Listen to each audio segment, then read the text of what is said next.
我觉得我们两个有一个共通点，就是我们其实都很想要透过我们的眼光看这个世界，然后把我们看到的东西跟别人分享。你不管再怎么耳提面命的跟你的孩子说，你要成为一个正直的人啊，你要成为一个善良的人，都比不上你是一个正直的人，跟你是一个善良的人。你有没有自己比较欣赏、比较喜欢，甚至于可以说是代表作的作品？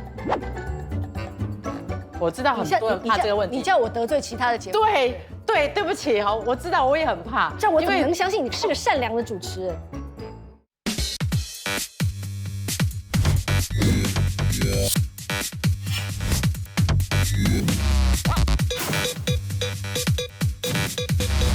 全听你说。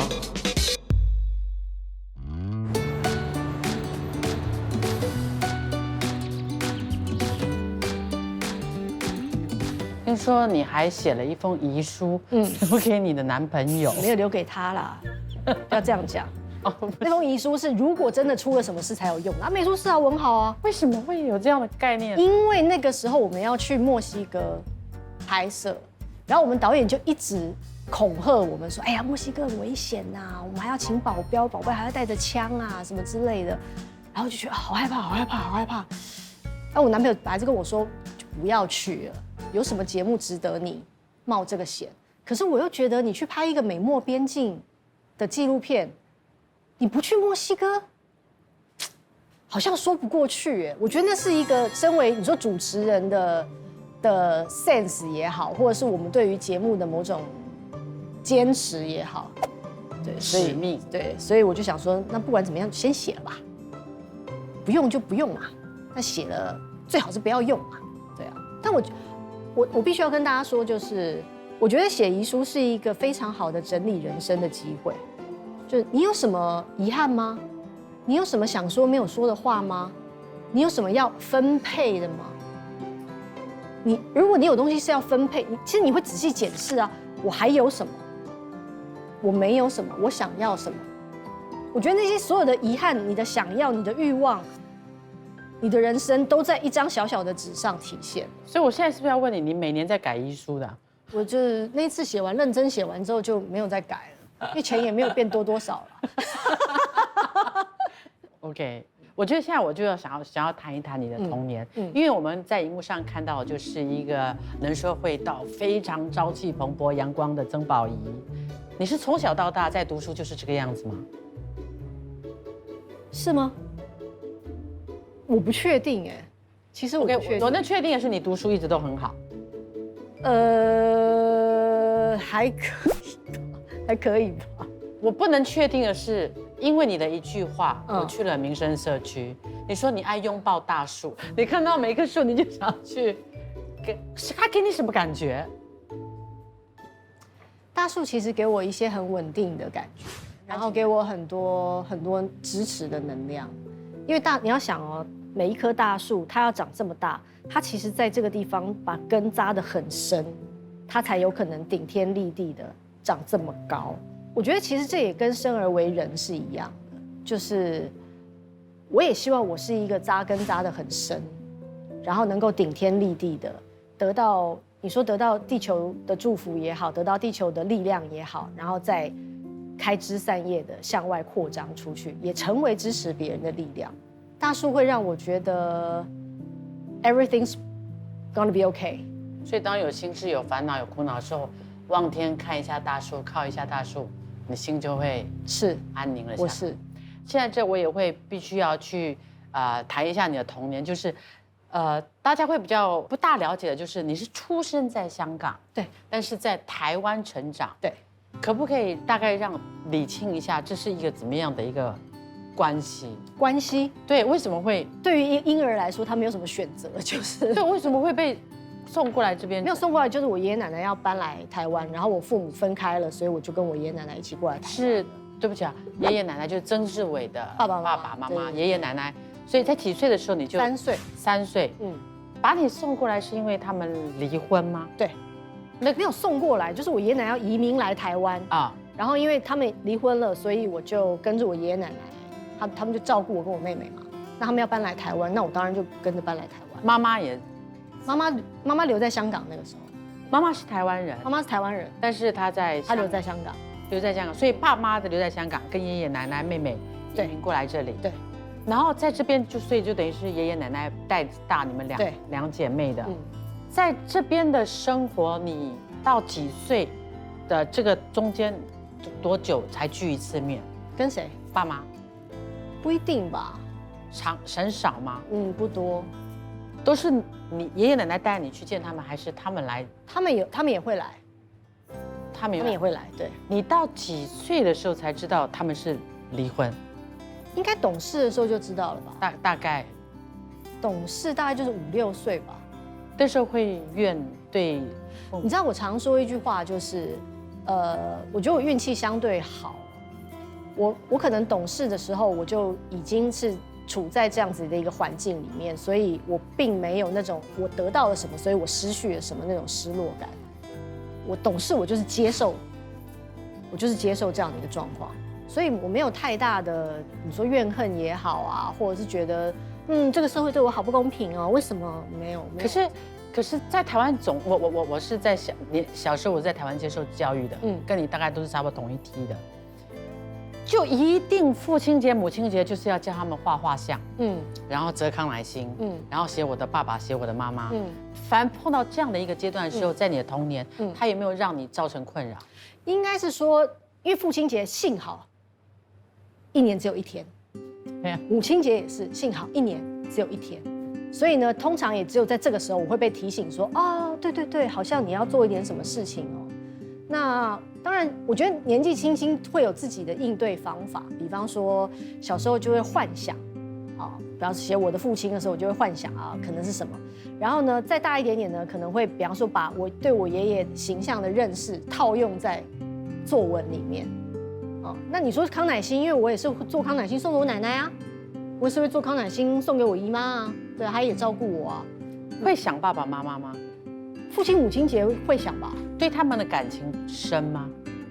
不熟啊，不熟这一点听了有一点点，心痛。我倒也不觉得，我觉得可能有点，就像我之前做的一个访问我说的，我说其实我长大之后，我蛮能够理解他们在我3岁的时候做出要分开的那个决定。我也很清楚的知道，如果他们没有真心想要继续相处，为了所谓的家庭或为了孩子，维持一个表面的婚姻，其实孩子也不会开心。是我倒还蛮谢谢他们很诚实的面对了自己的选择。但我唯一有的遗憾可能就是我们没有一起长大。是因为有一起长大的你说感情啊、回忆啊、交情啊什么的，那个还是不太一样。你也有另外一种身份，就是星二代。在你的身份当中，会不会因为父母亲都是艺人，带给你生活上的利与弊的共同存在？我觉得利当然就是，比方说大家比较容易认识我，因为大家认识我爸爸，大家就会说那就是谁谁谁的女儿这样子，所以大家比较容易记得我，这一定是利嘛。因为一开始你是新人的时候，你会排斥吗？我觉得刚开始一定有一点。然后 B 当然就是一定会有人酸言酸语说，哎呀，他一定就是靠着他爸爸，然后就才会得到这些工作机会啊，或者什么的。他们不见得会当着你的面讲，但有时候你知道那时候也有网友留言啊什么的，然后你看到也是觉得说对啊。但是我应该是说，你要不要让一件事情成为你的心魔，那是你能够决定的。别人要说什么你没有办法控制。可是你要不要让这件事情控制你，是你能够决定的。如果有一个工作来找我，是因为我是曾志伟的女儿，那其实我大概做个1、2年就没有工作了。可是我做了20几年，我相信我对这个行业应该也有点贡献吧。那既然这样，我有什么好怀疑我自己？你会不会还有一层双刃刀？他有利嘛，double 认识你，对你好。第二就是父家之罪，就是可能父亲的一些负面新闻，他间接很主观的就去影响你，就去批判你，该怎么去调和？我觉得每一个人说的话，其实代表的都是他自己。今天你说我怎么样，其实你说的不是我，你说的是你自己。当你把不是我的过错加诸在我身上的时候，其实最终我就会想说，你是不是也曾经承受过不是你该承受的事情，所以你才会觉得你没有办法去厘清到底谁该负什么责任，然后很清楚的知道父母是父母，儿女是儿女，尤其现在是我们都在社群媒体里面，我们每一天都靠别人的眼光建构我们是谁。对。但是最终你一定会走到一天，或走到一步是，你明白别人眼中的你并不是真的你，而你最终一定会走到那一步，就是你得自己往里面看，那我到底是谁？我从哪里来？我往哪里去？我为什么在这里？而只有你用自己的方法一步一步建构了之后，别人在说什么事情都没有办法动摇你。如果我不是主持人了，我还是曾宝仪吗？如果我的父亲母亲不在了，我还是我自己吗？如果这些本来标签你的东西都不存在了，那你到底是谁？你还剩下什么？这些事情你全部都思考完了，其实你会非常轻盈的活在这个世界上。轻盈，我必须要说轻盈，就是不好意思啊，背起来。活得自在，活得自己，活得通透，开心。我觉得现在的曾宝仪会有这样的一个逻辑思考，除了是自身在这个社会上学习以外，我觉得会不会是很重要的一个点，是因为你是一个长辈爷爷带大的一个隔代遗传，把你教会，可以让你有这么的有智慧。我不觉得我爷爷比我有智慧。因为我觉得你好成熟，好快去跳。我都50岁了，我还不成熟。不一定啊。爷爷会不会影响你很深？我觉得爷爷影响我最深的是，他让我在一个很温暖的环境下成长。他是怎么样带大你的？他是一个没有体罚，从来不打你。他不打我的，没骂过你。骂好像也没有。溺宠你的。溺宠，好吧。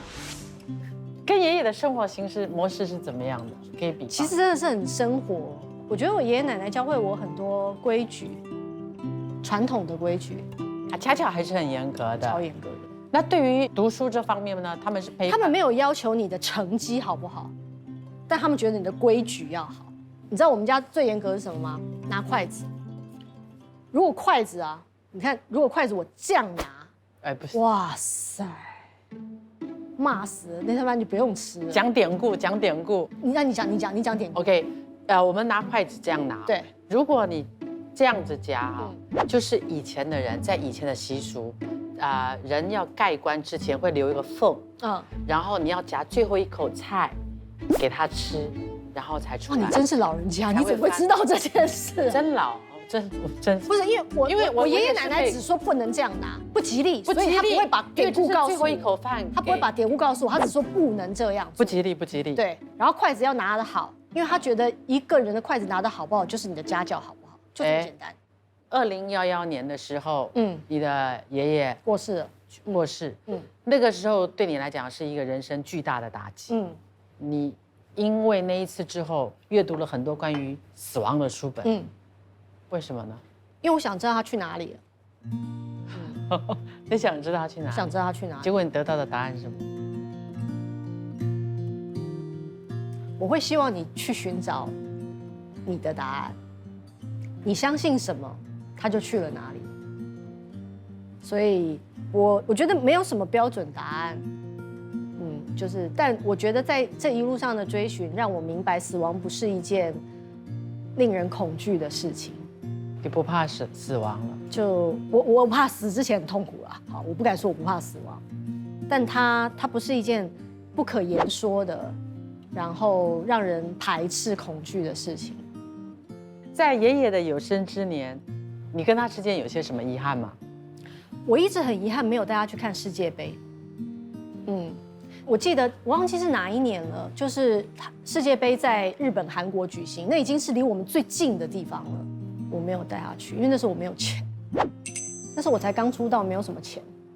跟爸爸拿一下吧。我不太跟爸爸拿钱的。你这么倔啊？我蛮倔的。那所以我觉得在他过世之后，我很遗憾没有带他去看世界，因为我爷爷是足球教练，所以他很喜欢足球。他走的时候，我们家烧了一个足球场给他，我们家烧了一整个足球场，很多球员都烧给他。你去指挥他们吧，这样子。然后再来就是你的弟弟跟你的感情后来也很好。曾国祥他也是后来出道拍片，成为了一个很有名的导演。你还有一个非常低调的妹妹，那弟弟是同父异母的，就是你们一家子现在的关系都是非常融洽的，都很好。对啊，一直都很好，一直都很好，从来都没有任何的误会跟生疏。想不到吧？想不到还有这种家庭存在。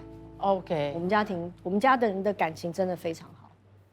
你爱你爸爸？我很爱我爸爸。你觉得你的父母爱你吗？我觉得我父母爱我，很爱你。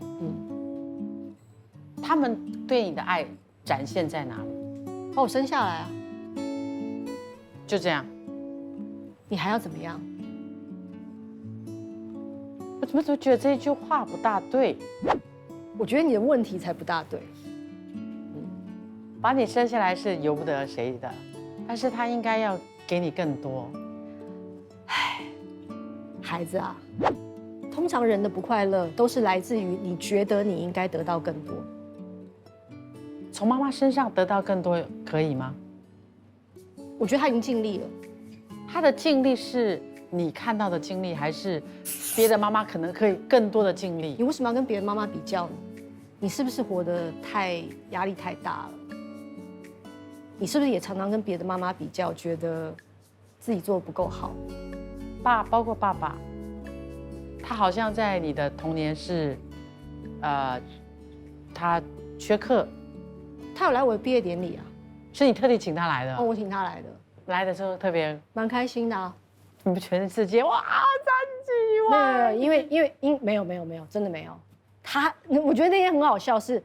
他本来还以为想说，我都来参加毕业典礼了，应该会有人叫我上台致辞吧？他还在台下准备了，后来发现毕业典礼实在太忙了，根本没有人他。然后他还说，而且那天我记得那时候我爸长头发，大概跟我差不多这样长，头发还是卷的。然后他还觉得说，既然参加女儿的那个毕业典礼，应该要穿得很正式，他还穿了西装。台湾的毕业典礼是6月，热死了，所以那个照片他看起来永远就是那种。汗，头发都粘在脸上。你可以提供一下照片。不行，我觉得我爸不会想让这个照片给别人看。我前一阵子才碰到你爸我现在碰到你爸瘦了，黑了，差不多吧。没有，他最近球打的比较少，我没有觉得他变黑。OK， 但是我必须要跟你讲，可能你刚刚给我的答案，身为主持人的我，或身为妈妈的我，也在寻找的答案。你就像一个心灵老师一样。我不是。对，我问你，你反问我，就是大家都在问跟反问之间找到了答案。为什么会问这个问题？为什么我们会去要求别人爱我们更多？对，我觉得这些东西都是可以让观众可以，身为孩子的我们，身为父母的我们再去思考。这几年你也晋升为作家，出了很多本疗愈心灵的书籍，为什么会有这么多这样的一个启发？我觉得可能是因为我是一个很喜欢问为什么的吧，就是我为什么会难过呢？我为什么会生气呢？为什么我说这个话别人会开心呢？可是我也想要问，为什么会要这么多疗愈呢？我觉得疗愈有不同的层次哦，有一些 trauma 是来自于共同的，有些土地的祖先被屠杀过，这些东西都会留存下来的。这是我们也可以说这叫共业，国家的共业、土地的共业、家族的共业。你们家族也会有流传下来的所谓的 trauma， 比方说，如果你们家里曾经有人用不是很好的方式离开了这个世界，你们家族有人曾经不被认同、不被看见，这些其实都是 trauma 会留在一个家族里面，这是所谓共同的 trauma。个人的 trauma 它可能来自于你的童年，然后来自于曾经在你身上发生过的一些事情，而你过于把他们当成认真的，让他们在你身上留下印记，这些就是 trauma。我觉得疗愈它其实就是你承认，或者是你正视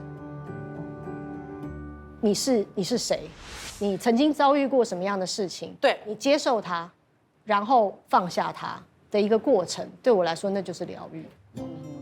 我也没有去想是不是有这么多人愿意听我说，如果有，就会有邀约来找我，我就继续写，然后我就继续说，我就继续分享，我就继续做节目，其实就是这样。没有，我就讲给我旁边的人听，他们也不想听，那我讲给我自己听，其实也没关系的。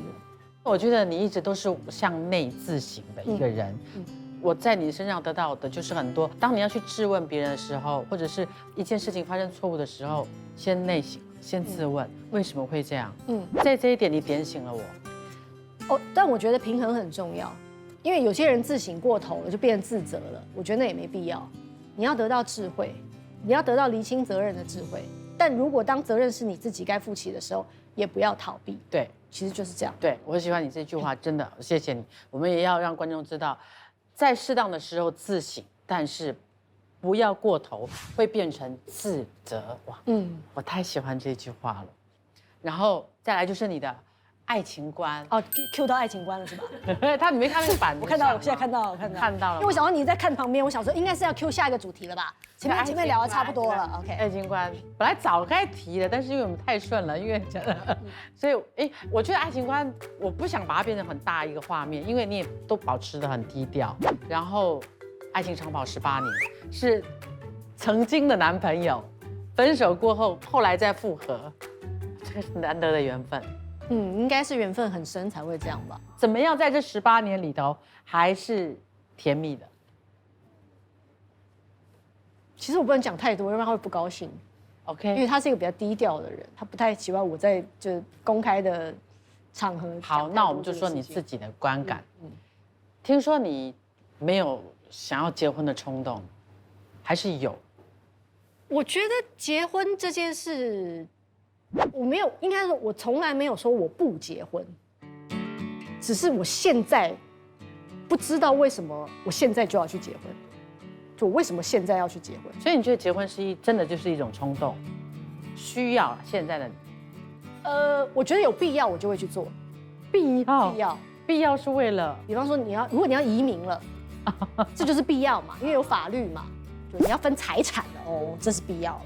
对，但如果都没有这方面的问题，我觉得两个人在一起开心就好了。会不会有一天有一个冲动，真的有一个冲动，你就去注册了？有可能啊，有可能，有可能啊，当然有可能啊。你这一切的东西，请问跟另外一半都是达成100%的共识，而且都是难不成我是武则天？我说我想要怎么样就怎么样哦。共识，都有去好好的谈过的。对。我慢慢可以感受得到，到了这个年龄层，我们该有的，说话的权利，跟生活的态度，跟我想要的生活的权利。我知道你现在的那种最舒服的感觉，所以你对现在事业心也没有野心了，对其他有没有特别的想法？我希望我成为一个宽广的人，就是我可以接纳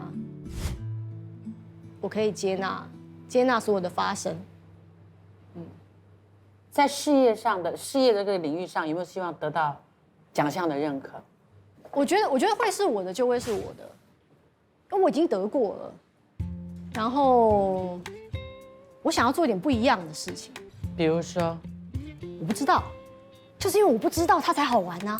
如果我现在就想得到那是不一样的事情了，那就不是好玩的事情了。我最常说的一句话就是：你的剧本写得再好，也写不过老天爷。所以每一年。我记得我年轻的时候，可能还会写一些什么新年愿望啊，今年要达成什么目标啊。可是我现在其实已经不这么做了，因为我觉得每一年老天爷帮我写的剧本都比我能想象的新年愿望还要更棒100倍。那你现在整个生活重心呢，都是比较 relax 的，没有特地的设定目标了，该来的有节目就做，不该来的我就好好去过生活。对。那你平常的娱乐都是什么呢？娱乐吗？我的娱乐阅读，抱大树。最近老花有点严重，都要戴眼镜才能阅读了。看书啊，该看的电影啊、电视剧啊，还是会看啊。然后运动啊，我去年11月开始做一些重训啊，健身啊。哦，真的吗？我也在健身了。我觉得我们到了这个年龄，做的事情都会差不多了。为什么会健身？为什么会健身？就是我跟你讲，我先讲我的好不好？人家说到我们这个年龄，因为体力不支，知道自己老了才健身。我听到的时候，我整个耳朵轰轰的，我就不敢跟人家讲我在健身。因为他们笑我。他们为什么要笑你？就是一些阿姨啊，特别在这个时候特别注重身材。